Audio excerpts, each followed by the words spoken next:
In today's video, I'm going to be covering all the best weapons for Season 14 or Season of the Splicer. The recent nerfs to 120 RPM hand cannons and non-slug shotguns has allowed a lot of other archetypes to breathe again, thus creating more diversity in the meta than we've had in a long time, and has even allowed some old favorites to rise to the top, but more on that later. It's because of these changes, I thought I should throw together a list of the best 5 PvP weapons for this season, so you know what weapons you can lean on when you have a must-win game in the Crucible. And if at any point you find this video helpful, consider dropping a like, as it really helps me out. With that, let's get into it. Starting with our first weapon on this list, and it's going to be the Bastion Exotic Fusion Rifle. This exotic fusion has been very good for a long time, but because of the dominance of shotguns like Fellwinter's Lie, has really struggled to break into that top echelon of weapons. Bastion is unique in the sense that it's a fusion rifle, but almost operates like a shotgun because of its exotic perk, Saint's Fist. Charge to fire 3 spreads of kinetic slugs. Essentially, Bastion will fire a 3-round burst of 7 bullets that each hit for a max of 30 damage. Which means, in terms of max damage in the Crucible, you are looking at potentially doing up to 630 damage to enemy guardians.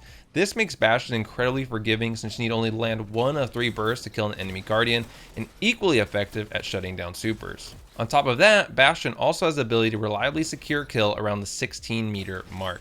It can kill a little further if you land all 3 bursts, but at that range, it's pretty difficult. Then you factor in the shotgun nerf that basically blanket nerfed all non-slug shotguns to only be effective at around 7 meters or less, and Bastion essentially has over double the range of most of the shotguns in the game while being even easier to use. The one downside of Bastion is it has a longer charge time and very audible charge time, meaning enemies with decent headphones and cover around them will try to bait out your charges or know when to charge in on you based on the audio cues. Ultimately, Bastion absolutely dominates other shotguns now since they have so much more ground to cover, while with the Bastion you're still mapping people from over 15 meters away, and often even if they get close, they won't have enough time to kill you before you're able to land at least 1 of your 3 bursts. A good tip for using Bastion is use it defensively, as you can easily bait people around corners who are overly aggressive with their shotgun, and it makes it harder for them to anticipate when you are charging your weapon. This also allows you to backpedal or slide backwards away from your opponent and abuse your range advantage with this weapon and keep you out of the optimal range of other shotguns. Bastion's range advantage over other special weapons and overall ease of use makes an easy choice as one of the top weapons this season. Next, we have the exotic pulse rifle, No Time to Explain, with the intrinsic perk Rewind Again. Precision shots and shots against combatants slowed or frozen by stasis will return to the magazine. This pulse is the aggressive frame archetype, meaning it has the potential to 2-burst most opponents. But what makes No Time to Explain even more special is its exotic perk, Time Slip. At 10 stacks of Rewind Again, a small portal will open, shooting bullets from an alternate timeline version of this weapon. Precision hits extend its duration. Essentially, what this does is create a turret that further reduces the time to kill on this weapon, since the turret will often fire in unison with you, making it feel like you're firing 2 bursts at the same time. Now, No Time to Explain has been a great pulse rifle since it was first introduced in Beyond Light, but really never got its time in the spotlight since it was constantly overshadowed by the insane range and 2-tapping potential of 120 RPM hand cannons. This is a great example of how the nerfs have allowed weapons like this one to breathe a little more, because you no longer have to be concerned about being 2-tapped across the map by a 120, you can instantly be more effective with this weapon. No Time to Explain is great for medium to long range maps and locking down lanes and going for those precision shots so you can take advantage of the exotic traits of this weapon and get that time portal turret active. You want to hold down different lanes and lay down fire until you get your turret active on this weapon, and then you want to be more aggressive and really go hunting for kills. Because when you have this turret active, you literally melt your opponents and no one will be able to effectively challenge you. No Time is easily one of the best pulse rifles in the game and is an easy choice for those of you that prefer to play a longer range game. I'll also quickly mention the Messenger pulse rifle, which can roll with the perks like Desperado, but because of it being in trials and not being as accessible to most players, I decided to go with No Time to Explain instead, but both are top tier options. And if you've been finding this video helpful so far, consider subscribing, as it's a totally free and easy way to support the channel, and make sure you don't miss any future videos. And number 3, we have a Destiny 2 classic, one of my favorite weapons of all time, making a comeback in the meta, and that's the exotic hand cannon, Thorn. Thorn is a 140 RPM hand cannon with the exotic perk Mark of the Devourer. Rounds pierce targets and deal damage over time.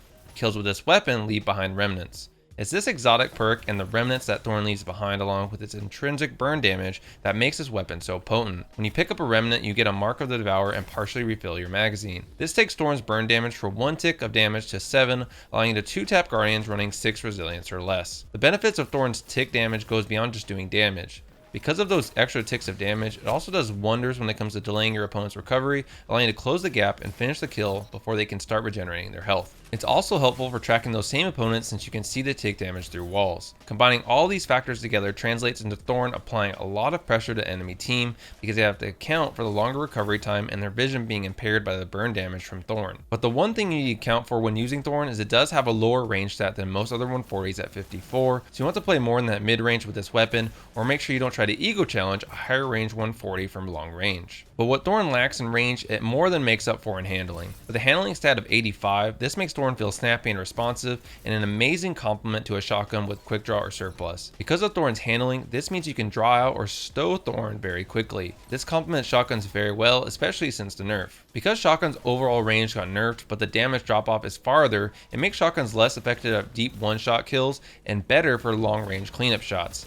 With that in mind, I found a lot of success priming my enemies with Thorn, then being able to quickly switch to my shotty for an easy cleanup. This method is made even more effective by the burn damage of Thorn that I discussed earlier. But Thorn's exotic perk and high handling is a great complement for shotgun mains and is a top tier option for any loadout in any mode.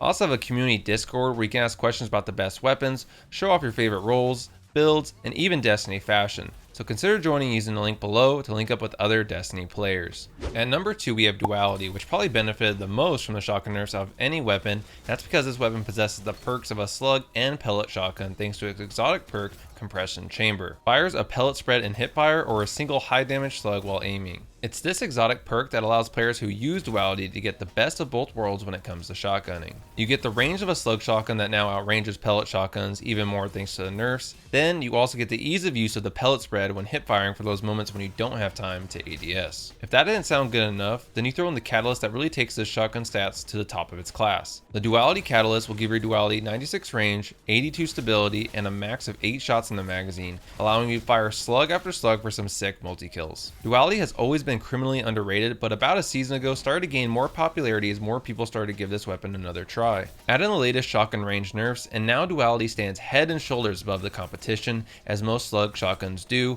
while still getting the closer range benefits of a pellet shotgun. In terms of maximizing your efficiency with Duality, you're going to want to run a shotgun targeting mod on your helmet. This makes Duality's already generous hitbox even larger, making hitting headshots a little easier, and thus making this weapon more deadly. Furthermore, if you're playing Warlock, I highly recommend running Ophidian Aspect exotic gloves, as this gives you near max handling when combined with Duality, making this weapon ready and stow very quickly, as well as helping you overcome the abysmal reload stat of 11. Duality is easily the new king of shotguns, and for good reason. It packs the range of a slug, ease of use of a pellet shotgun, and best-in-class stats in important areas like range and handling, making this exotic shotgun a no-brainer meta pick this season. Taking the number 1 spot as the best PvP weapon this season, you have the Return of the King, the Ace of Spades, with its exotic perk Memento Mori. Reloading after a kill loads a magazine with a few extra damage bullets, grants radar while aiming down sights. Ace of Spades brings a lot to the table due to its perk Memento Mori. This artificially increases the range of this weapon, which is already higher than most 140 hand cannons at 86, and causes this weapon to hit like a truck, giving us about a 30% increase in damage. This makes Ace especially good for playing against snipers, since it can cause a serious amount of flinch due to its hard-hitting nature. One of the most underrated parts about this perk is how it gives you radar when aiming down sights at all times, not just when Memento Mori is active. This allows us to maintain our awareness no matter how long we are aiming down sights, and pairs perfectly with the damage boost you get, so you can ADS down a lane as long as you want and know if anyone is creeping up behind you. All of this makes Ace an absolute monster in the Crucible, especially for players that lean heavily on their primary. Getting Memento Mori procced on this weapon gives a huge advantage for any fight you have, especially since you get 6 shots to work with, giving you some room for error. In terms of how you want to use Ace, it's all about securing the first kill to proc Memento Mori. Once that's done, you essentially can challenge almost any player with any weapon and expect to win. Because of Ace's high range stat, damage output from Memento Mori, and always on radar, you can truly take this weapon to any game mode and know with confidence it probably has the best overall package out of not only any 140, but any hand cannon period. Ace combines the dueling potential of a 140 while also bringing the hard-hitting nature of a 120, giving you the best of both worlds when it comes to hand cannons. In my opinion, Ace of Spades is head and shoulders above any primary option in the Crucible, and I expect to see it become the meta pick going forward when players want a primary that can take on anything. Overall, you can expect these weapons to be meta picks for not only this season, but most likely next season as well. And if you're looking for more of the best weapons in Destiny 2, check out my best shotguns video, which is still relevant even after the shotgun nerfs, or you can find my full playlist at the bottom of the screen that shows off some of the other best weapons in Destiny 2.